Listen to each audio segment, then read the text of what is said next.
আসসালামু আলাইকুম ওয়া রাহমাতুল্লাহি ওয়া বারাকাতুহু। মুহাম্মাদুর রাসূলুল্লাহি কারীম। আম্মা বাদ। আউযু বিল্লাহি মিনাশ শাইতানির রাজীম। বিসমিল্লাহির রহমানির রহিম। সমস্ত প্রশংসা গুণগান সেই রব্বুল ইজ্জতের জিনার অশেষ দয়ায় আমরা এই ভবনবাড়ি গ্রামে মহিলা ইসলামী সভায় আমরা কিছু লোক উপস্থিত হতে পেরেছি, তাই সকলে বলি আলহামদুলিল্লাহ। অতঃপর প্রিয়নবী মুহাম্মদ সাল্লাল্লাহু আলাইহি ওয়াসাল্লামের উপর শান্তি বর্ষিত হোক, আমরা বলি আল্লাহুম্মা সাল্লি আলা আল্লাহুম্মা বারিক আলাইহি সাল্লাল্লাহু আলাইহি ওয়াসাল্লাম। প্রত্যেক বুধবারে নেই, আজকেও আমরা ইসলামী সভার কাজ শুরু করতে যাচ্ছি। তো আমরা আপনারা অবগত আছেন যে এই ইসলামী সভাটা পরিচালনা করে থাকে আদর্শ ইসলামিক লাইব্রেরি দাওয়া সেন্টারের পক্ষ থেকে। তো আপনারা সবাই আসুন, মনোযোগ সহকারে শুনুন, তারপরে আমল করার চেষ্টা করুন এবং যেসব মা বোনেরা আসছে না তাদেরকে ডেকে নিয়ে আসুন। আপনাদের সামনে আলোচনা রাখবেন আদর্শ ইসলামিক লাইব্রেরি দাওয়া সেন্টারের প্রতিষ্ঠাতা এমডি হাবিবুল্লাহ বিন উসমান।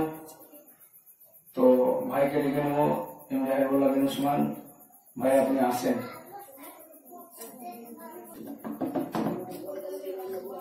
আসসালামু আলাইকুম ওয়া রাহমাতুল্লাহি ওয়া বারাকাতুহু।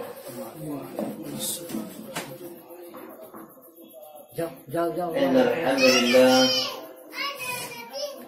نحمده ونستعينه ونستغفره ونعوذ بالله من شرور أنفسنا ومن سيئات أعمالنا من يهده الله فلا مضل له ومن يضلل فلا هادي له ونشهد أن لا إله إلا الله وحده لا شريك له ونشهد أن محمدا عبده ورسوله. أما بعد، فقد قال الله تبارك وتعالى في كلامه المجيد والفرقانه الحميد: أعوذ بالله السميع العليم من الشيطان الرجيم. إن الدين عند الله الإسلام. الآية. رب اشرح لي صدري ويسر لي امري واحلل عقدة من لساني يفقهوا قولي. رب يسر ولا تعسر وتمم بالخير. رب زدني علما رب زدني علما رب زدني علما. শ্রদ্ধেয় সম্মানের উপস্থিতি, মা ও বোনেরা, যাবতীয় প্রশংসা গুণগান সে আল্লাহ রাব্বুল আলামিনের জন্য, যে আল্লাহ রাব্বুল আলামিন আমাদেরকে বিভিন্ন ব্যস্ততাকে পরিহার করে আদর্শ ইসলামিক লাইব্রেরি দাওয়া সেন্টারের উপস্থাপনায়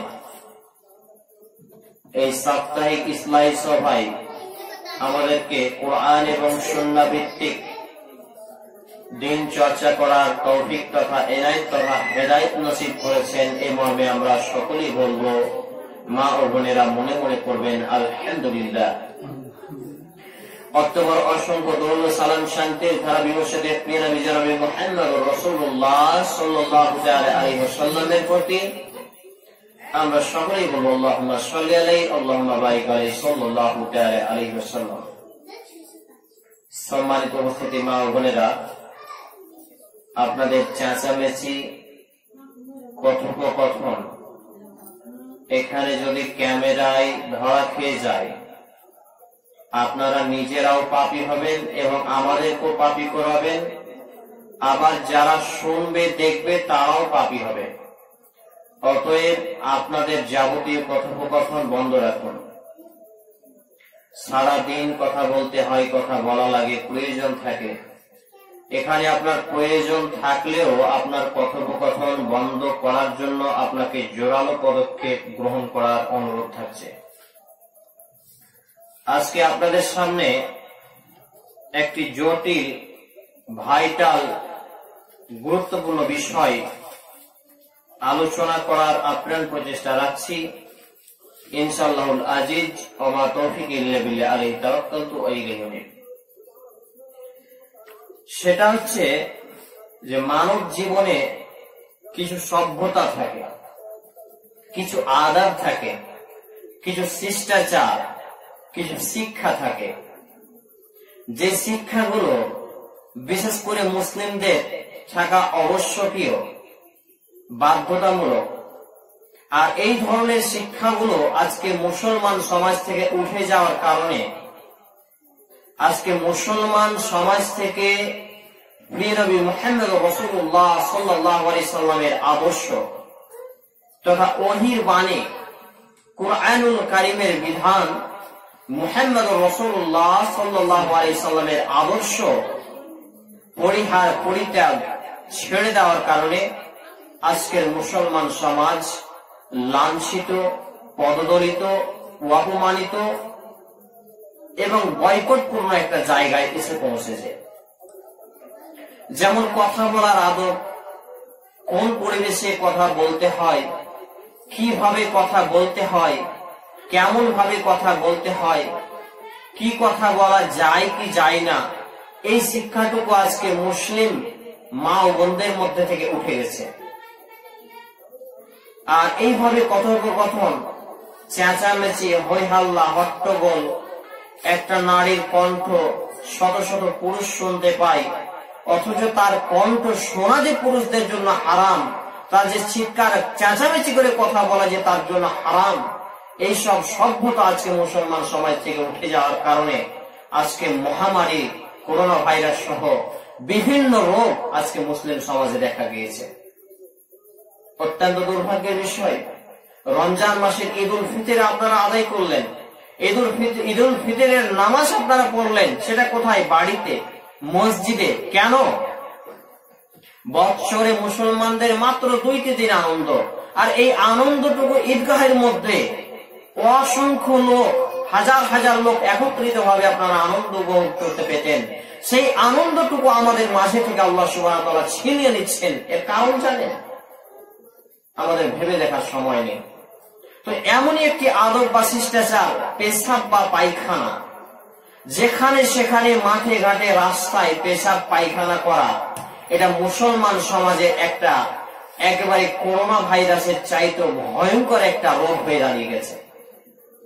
আজকে মুসলমান সমাজ কোথায় খেতে হয়, কোথায় বসতে হয়, কোথায় লোডিং করতে হয়, কোথায় আনলোডিং করতে হয়, এই জ্ঞানটুকু রাখে না।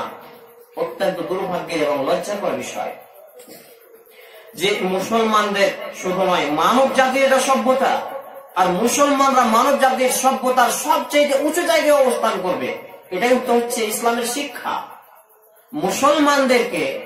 কারণ আল্লাহ সুবহানাহু ওয়া তাআলা স্বয়ং গাইড করে থাকেন, তার প্রিয় হাবিব জনাবে মুহাম্মদ রাসূলুল্লাহ সাল্লাল্লাহু আলাইহি সাল্লাম স্বয়ং শিক্ষা দিয়ে গেছেন।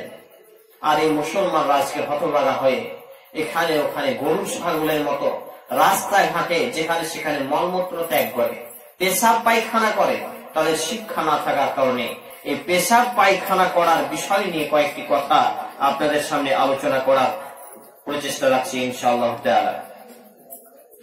পেশাব পায়খানার আদব হিসাবে আমাদেরকে জেনে নিতে হবে, ইসলাম একটি হচ্ছে পূর্ণাঙ্গ জীবন বিধান। ইসলাম পূর্ণাঙ্গ জীবন বিধান। সম্মানিত উপস্থিতি মা ও বোনেরা, এইরকম ভাবে যদি কথোপকথন চালাতে থাকেন, প্রোগ্রাম বন্ধ করতে আমরা বাধ্য হব। আমি এখানে কথা বলবো, চেঁচিয়ে চেঁচিয়ে গলা ফাটাবো, আর আপনি ওখানে কথোপকথন করবেন, ক্যামেরাতে আপনার সাউন্ড আসবে। মামার বাড়ির আবদার পেয়ে নিলেন নাকি? এখন সপ্তাহে একটা দিন আপনার সময় জোটানো কষ্টকর। এত বেড়ে ইনকাম করছেন, করোনা ভাইরাস তাড়াতে পারলেন না কেন? এত টাকা, এত বাড়ি গাড়ি জমি জামা, ভালোভাবে ঈদগাহে গিয়ে ঈদের সওয়াব আদায় করতে পারলেন না কেন? একটু বিবেক করেন, বুদ্ধি করেন। এই ইয়াস ঝড় আপনার এলাকায় এলো না, আপনার আল্লাহ শুকরিয়া আদায় করেন, একটু নাফরমানি থেকে দূরে হটেন। যেখানে যেখানে এই ঝড় ঘূর্ণিঝড় গিয়েছে তছনছ করে দিয়েছে, আমাকে আপনাকে আল্লাহ বাঁচিয়েছে বলে যা ইচ্ছে তাই করবেন, ভাবছেন আপনি ইমানদার হয়ে গেছেন নাকি? এখানে এসেছেন, কথোপকথনটা একটু বন্ধ রাখুন। তো ইসলাম পূর্ণাঙ্গ জীবন বিধান, এটা আমরা সকলেই জানি। পূর্ণাঙ্গ জীবন বিধান মানব জাতির জন্য। তো এই ইসলামী আদবে ইসলাম সমস্ত ধরনের শিক্ষা মানব জাতিকে দিয়ে গেছে। এমন কোন বিষয় নেই যেটা মানব জাতির কল্যাণের জন্য ইসলাম বাতলিয়ে দেয়নি, বলে দেয়নি, জানিয়ে দেয়নি। এমন কোন বিধানও নেই যেই বিধানে মানুষের কোন একটা প্রাণীর কিঞ্চিত পরিমাণ ক্ষতি হয়, এমন কোন বিধানও ইসলাম দেয়নি। ইসলাম সদা সর্বদা মানবিক, ইসলাম সদা সর্বদা ন্যায় ইনসাফকারী, এবং ইসলাম সদা সর্বদা আদব ও কায়দা শিষ্টাচার বাতলিয়ে দানকারী একটি ধর্ম। তো এই ইসলাম সমস্ত শিক্ষা দেওয়ার পাশাপাশি আমাদেরকে দেখিয়ে দিয়েছেন পেশাব পায়খানার নীতি, পেশাব পায়খানা করার, মলমূত্র পরিত্যাগ করার জায়গা বা স্থান, সমস্ত কিছু ইসলাম আমাদেরকে জানিয়ে দিয়েছে, যা আমরা হয়তোবা শিক্ষাগত ত্রুটির কারণে জানি না, আর নয়তোবা আমাদের ইমানি দুর্বলতার কারণে, ধর্মীয় সচেতনতা জ্ঞান না থাকার কারণে আমরা জানি না। ইতিপূর্বে আপনাদের এখানে প্রোগ্রাম করেছি, এত তো কথা হয়নি, কিন্তু আজকে এত কথোপকথনের মানে আমি কিছু বুঝতেই পারছি না। এখানে যদি এত কথোপকথন হয় আর আমি এখানে বকতে থাকি, কোনো লাভ হবে? যেসব বাচ্চাগুলো কথা বলছে প্রয়োজনে তাদেরকে বাইরে বেরোতে বলেন, যদি অবুঝ হয় তাদেরকে একটু বোঝানোর চেষ্টা করেন সুবিচারে। তো ইসলাম পূর্ণাঙ্গ জীবন বিধান আর পূর্ণাঙ্গ শিক্ষা মানব জাতির উন্নয়নের লক্ষ্য এবং উদ্দেশ্যে দিয়ে গেছেন, আমাদের উপকারে, আমাদের কল্যাণের জন্য দিয়ে গেছেন। তদ্রূপ একটি শিক্ষা আমাদেরকে দিয়েছেন, সেটা হচ্ছে মলমূত্র পরিত্যাগ করা, কোথায় কিভাবে পেশাব পায়খানা করতে হবে, সব ধরনের শিক্ষা ইসলাম দেওয়ার পাশাপাশি এই শিক্ষাটুকু আমাদের মধ্যে দিয়েছেন। আসুন আমরা একটু পর্যালোচনা করি। পেশাব পায়খানা ও বাদ কর্ম থেকে রাজকর্ম পর্যন্ত সব ধরনের শিক্ষাই দিয়েছে ইসলাম। আর ইসলামে রয়েছে পবিত্রতা, পরিচ্ছন্নতা ও সুন্দর সামাজিকতার বিধান। রাসূল করিম সাল্লাল্লাহু আলাইহি সাল্লাম মুসলিমদেরকে সে সকল বিষয় শিক্ষা দিয়ে গেছেন, একজন মুসলমানকে কিভাবে পবিত্র, পরিচ্ছন্ন, ভদ্র, নম্র, আদর্শ মানুষ হতে হবে, খুঁটিনাটি বিষয়গুলো তিনি একটা একটা করে পুঙ্খানুপুঙ্খানুভাবে বাতলিয়ে দিয়েছেন, বলে দিয়েছেন, জানিয়ে দিয়েছেন। আসুন আমরা সেই সব বিষয়গুলো, পবিত্রতা ও পরিচ্ছন্নতার কিছু দিক নিয়ে একটু আলোচনা করে দেখি। 1 নম্বর বিষয় যদি আমরা দেখি, যেখানে মানুষ গন্ধ পাবে, পায়ে লেগে যাবে, যেখান দিয়ে মানুষ চলাফেরা করে, যেখানে মানুষ ওই মলমূত্র দেখলে গালিগালাজ করবে বা গন্ধ পেলে গালিগালাজ করবে, যেমন রাস্তাঘাট, গাছের ছায়া, মানুষের বসবাসের স্থান, মানুষ বসে আরাম নেই, ফলদার গাছের আশেপাশে নিচে বা কোন শাক সবজি ফসলের মধ্যে, যেখানে মানুষের জমায়েত হয়, হাট বাজার, কেনা কাটা, চলাফেরা, এক কথায় মানুষ যেখানে সচরাচর চলাফেরা করে, বসে থাকে, আরাম করে, রাস্তায় ঘাটে,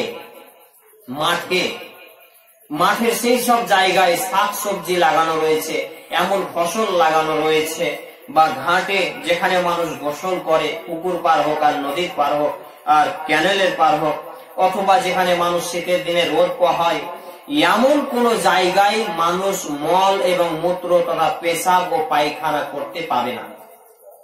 এ শিক্ষা আছে আমাদের মধ্যে। আপনার ছেলেটা পায়খানা করার, আপনি রাস্তায় যে 1 হাত জায়গা ছেড়েছেন 4 হাত দখল করে। আপনার বাড়ির পাশে যদি কেউ খেতে বসে, সে খাওয়া ছেড়ে দেয় গন্ধতে, আপনি এমন জায়গায় আপনার ছেলে মেয়েদের সেই মলমূত্র গুলো, সে পেশাব পায়খানা করে, সেই পেশাব পায়খানা গুলো অন্যের জানালার সামনে আপনি ফেলে রাখেন, কারণ আপনি বলছেন যে আমার এখানে 1 হাত 2 হাত জায়গা ছাড়া আছে। এটা কোনো মুসলমানের বৈশিষ্ট্য হতে পারে না। আরে মানুষের বৈশিষ্ট্য হতে পারে না তো মুসলমানের কি করে হবে? মানব জাতির মধ্যে সর্ব উৎকৃষ্ট মানের মানব জাতি হবে মুসলমানরা। আর এই মুসলমানদের চরিত্র যদি পশুর মতো হয়ে যায়, যেখানে সেখানে গরু ছাগলের মতো লেজে দেয় আর আনলোডিং করে দেয়,